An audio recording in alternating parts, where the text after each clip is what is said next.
நம்ம சிவகார்த்திகேயன் அவருடைய நடிப்புல தற்போது உருவாகி நாளைக்கு ரிலீஸ் ஆக காத்துட்டு இருக்க படம் தான் ஐலண்ட் படம் நாளைக்கு ரிலீஸ் ஆகாது. சோ இந்த படம் ரிலீஸ் ஆகுறதுல பல கிட்ட பிரச்சனைகள் இருக்கு அப்படின்னு சொல்லப்பட்ட வேளையில அந்த பிரச்சனைகள் எல்லாமே சால்வ் பண்ணி படத்தை நாளைக்கு படத்தையும் ரிலீஸ் பண்ண முடிவு பண்ணிருக்காங்க.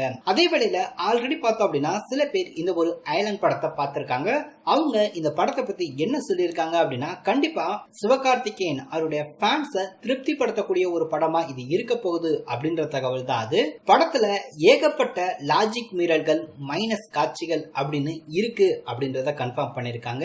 இந்தியாவுல விவசாயத்தை அழிக்க வில்லன் கும்பல் ஒரு ஏலியனை பூமிக்கு அனுப்புறாங்க.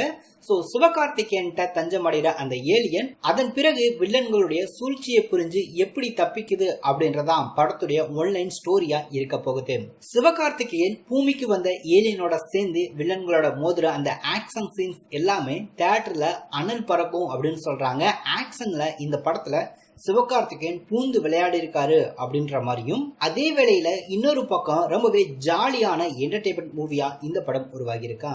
இந்த படத்தை ரவிக்குமார் இயக்கியிருக்காரு. படம் முழுக்க முழுக்க அதிக கிராபிக்ஸ் காட்சிகள் இருக்கு அப்படின்றத கன்ஃபார்ம் பண்ணிருக்காங்க.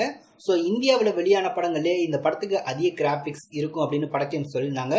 அத படம் பார்த்தவங்களும் கன்ஃபார்ம் பண்ணிருக்காங்க.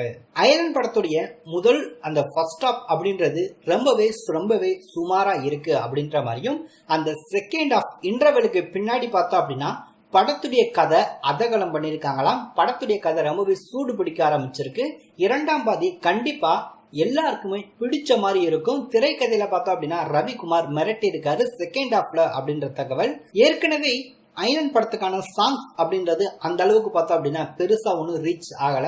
ஆனா பேக்ரவுண்ட் ஸ்கோர் பார்த்தோம் அப்படின்னா ரொம்பவே நல்லா பண்ணிருக்காரு ஏஆர் ரோமான். பல இடங்கள்ல பார்த்தோம் அப்படின்னா சில சொதப்பல்களும் இருக்கு அப்படின்ற தகவல். இந்த ஏலியனுக்கு சித்தார்த் தான் டப்பிங் பண்ணியிருந்தாரு. சித்தார்த் அவருடைய அந்த டப்பிங் ஏலியனுக்கு ரொம்பவே சூட்டபுளா இருக்கு, ரசிக்கும்படி இருக்கு அப்படின்ற தகவலும் கிடைச்சிருக்கு.